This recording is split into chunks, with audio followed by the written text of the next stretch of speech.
Assalaamu calaykum waraxmatullaahi wabarakaatu. Waxaa dhammaantiin walaalayaal ogsoonnahay inay korontadu ay qaali tahay, walwal badan oo kharash ahaanna ay dhammaanteen inagu hayso, hadday xagga ganacsiga tahay iyo hadday xagga guriga tahayba. Caqabadaasi hadda waxayn kaga bixi karnaa keliya innagoo markaa maal gashanna soolarka oo markaa si bilaasha uga dhalinaya qorraxda koronto lagu isticmaali karo ganacsiga iyo guryahaba. Haddaba soolarka imisaa la siiyaa? Waa maxay qiimayaashiisu? Maxaa la xidhiidha oo qalaba oo lala soo gataa? Qalabkee looga faa'iidaysan karaa oo loo isticmaali karaa? Intaaba muuqaalkan gudihiisa ayaan idinkula wadaagayaa. Waxaan markaa walaalayaal jeclaan lahaa marka koowaad inaad like saartid muuqaalka si uu dad badan u sii gaadho. Sidoo kalena aad ii sheegtid biilka korontada ama ganacsiga ama gurigaaga aad bishan bixisay imisuu ahaa si aynu uga qiyaas qaadno. Haddaba walaalayaal soolarka markaad iibsanaysid waxaa marka koowaad la eegayaa imise laambadood ayaa gurigaaga ku xidhan.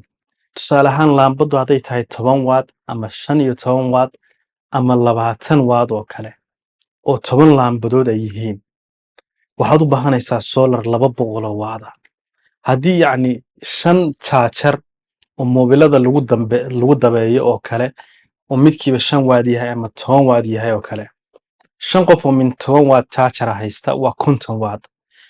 250 watt solar oo kale ah ayaan markaa u baahannahay. Haddaba qiimayaasha soolarkan imisa ayaa la siiyaa Turkiga lagu sameeyey ee tayada badan. Haddaba walaalayaal waxaan tiimkayga u diray bishan November 2023 qiimayaasha markaan idiin sheego screenshot ayaan halkan idiin soo saaraya aad ka qaadan kartaan ay waqtigan marayaan. Soolarada waxaa ugu muhiimsan marka koowaad in la soo gato panelka qorraxda ka qabanaya korontada markaa loo isticmaalayo koronto ahaan. Soolarka markaa walaalayaal qiimayaashiisa dhowr shirkadood ayaan ka soo qiimaynay 2 company ayaan hadda halkan idiin soo saari doonaa. Laakiin talabada qiimaha jaban ayaan idinla wadaagaya ugu qiimaha jaban. Soolarka 380 watt panelkiisu yahay waxaa waddanka Turkiga laga siinayaa $111 110. Soolarka 425 watt dhalinaya isagana waxaa la siinayaa $124. Soolarka 455 watt ka ahna waxaa la siinayaa $165. Soolarka 460 watt ka dhalinaya isagana waxaa la siinayaa $169. Soolarka ugu weyn ee 550 watt dhalinaya isagana waxaa la siinayaa $182. Waxa ugu muhiimsan marka koowaad ee la soo iibsanayo waa solar panelka. Solar panelku markaa walaalayaal wuxuu inoo sameynayaa qorraxdan dabiiciga iska joogta ee ku dhacaysa ayuu tamar u bedelayaa. Marka soolarku qorraxda ka qabto dabkiisu waa DC. Waxaan u baahannahay in dabkaa loo bedelo AC si uu koronto safe ah u siiyo moobilkii, laptopkii, TVgii, qalabkii kala duwanaa ee guriga yaalay. Qalabka labaad markaad u baahan tahay haddaan qalabka sharaxno inverter. Inverterkaasi dabkii ayuu DC ka soo bedelayaa oo AC ayuu u bedelayaa. Saddexaad aad markaa walaalayaal u baahanaysid waa bayteriga oo isaguna markaa loogu baahan yahay in lagu kaydiyo tamarta maalintii uu soolarku qabto si habeenkii maadaama ayn qorraxi jirin kaydka bayteriga dabkii looga isticmaalo. Haddaba bayteriga mid baa casir ah oo kuwa biyaha lahaa ee waddanka badi lagu iibiyo kuwaasi waxay u baahan yihiin maintenance badan iyo hagaajin iyo in wax laga bedelo. Waxaan idinkula talin lahaa kuwa waddanka Turkiga laga helayo caalamka intiisa badan oo loo yaqaano lithium battery oo iyagu aan biyo lahayn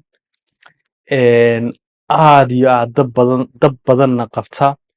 cimri dheerna leh 15 sano 20 sano ayaadan bedelayn wax maintenance iyo hagaajinna uma baahna laakiin waa ka yara qaalisan yihiin $1 iyo wixii ka sarreeya iyo meelaha $1 wax u dhow oo kale ayaa la siiyaa waa lithium battery ayaa la dhahaa isagu biyo ma isticmaalo qalabka horta intaas ayaa loo baahan yahay haddaba walaalayaal intaynan guda gelin qaababka solarka aad u adeegsan kartid aad uga faa'iidaysanaysid waxaan idinkula talin lahaa qofkii doonaya tusaale ahaan markaan ku yidhi tiimka xaafad solarka usoo qiimeeya waxay dhaheen shirkadihii turkiga ee solarka sameeya waxay u baahan yihiin marka koowaad imise xogtii aad u baahnayd maxaa qalabka guriga yaala imise laambadood ayaad isticmaashaa tvgaagu waa voltagekiisa laptopka yacni waxyaalaha aad isticmaalaysid ayaa loo baahan yahay si markaa loo qiimeeyo solarka inta kugu filan oo kale oo wixii voltage ampere kilowatt waxyaalo badan ayaa u dhexeeya oo markaa lagu qiimeynayo qofka markaa u baahan solarku waa solar ku shaqayn kara 25 sano hadba sida loo dhaqaaleeyo ilaa 30 sano ku shaqayn kara qofka markaa u baahan inuu maal gashado wuxuu ballan ka qabsanayaa shirkadayda hadda soo qiimaysay qaybta la talinta sakaria.com/ballan ama lambarkan whatsappka ayuu nagala soo xidhiidhayaa ballan ayaa tiimku u qabanayaan muddo 4 cisha keliya ayaan shaqaynaa dad macaamiil kooban oo la talinta loogu soo qiimeynaya marka ama linkiga commentiga koowaad baan idiin soo dhigayaa iyo whatsappka aad nagala soo xidhiidhaysaanba ballan baad qabsanaysaa kabacdi haddii aad beertaada ugu baahan tahay solar haddaad ugu baahan tahay gurigaaga haddaad xafiis ac iyo laptop aad xafiis ugu baahan tahay haddaad sidoo kale aad ugu baahan tahay laamiyada solarka lagu xidho oo kale intaba ayuu nooc wax kastoo solar la soo xidhiidha waddanka turkiga waan kaaga soo qiimeyn karnaa markaa si lagugu soo qiimeeyo whatsappka aan xagga hoose linkigiisa soo dhigayo iyo linkiga ballanta insha allah kasoo qabsada waa dadka doonaya inay solarka maalgashadaan intaa walaalayaal marka laga yimaado 3 qaybood ayaa solarka u adeegsan kartaa midi waa solar irrigation waxa loo yaqaano oo ah solarka waraabiya beeraha oo markaa wata pump yar oo ceelka gudihiisa loo ridayo oo biyihii markaa soo dallacaya beertiina hadhowto aad sidaa bilaa shidaal aad ugu waraabinaysid marka taasi waxay keenaysaa adoo baadiyaha jooga inaad solarkii biyihii kuu soo saaro isaga oo aan wax badan aan kaaga baahnayn sidoo kale waxaa solarka loo isticmaalaa irrigation pumpka marka laga yimaado solar lighting solarka wadooyinka lagu xidho ee markaa loo adeegsado dadka wadooyinka iyo laydhka maraya solarka isaga solar lightingka ahna waddanka turkiga waan idinka haynaa sidoo kale walaalayaal waxaan idinka haynaa solarka caadiga ee electric ahaan loo isticmaalayay hadda maanta sawirkan aan facebook ka arkay waa guryo baadiya waddan afrikaan oo namibia la dhaho ku yaala oo baadiyahaas wax harka oo fiilo soo gelaya arki maysid keliya talaagad ac computer tv waxa kasta solarka keliya ka isticmaalaya marka nin dhalinyaro hadda ingiriiska ka yimi caddaan aan arkaya markuu waddanka tegey wuxuu yidhi waddankan qoraxdiisu iska joogto maalintii oo dhan maxay soomaalidu isticmaali la'yihiin solar waxyaalaha isweydiinta mudan marka solar dadku waxay ka cabanayaan shiinays oo aad u xumaanaya oo waddanka la keenay oo kale hadda solarkan turkida oo kale yacni uu ka taya sarreeyaa taya European standard ah ayuu markaa leeyahay marka walaalayaal insha allah qof kastoo u baahan haddii aad AC haysatay waxaa loo baahan inta ampere uu yahay in la ogaado haddii aad haysatay intaasoo laambadood waa imise waad ayay ka kooban yihiin jaajarada aad isticmaashid qalabka markaa kuu yaala tvga qasaaladda waxaasoo dhan xogtooda ayaad soo gudbinaysaa lambarkan whatsappka ayaad nagala soo xidhiidhaysaa laakiin ballan ayay tahay inaad linkiga ka soo qabsatid kabacdi solarkaad u baahan tahay oo dhan ayaa lagu soo qiimeynayaa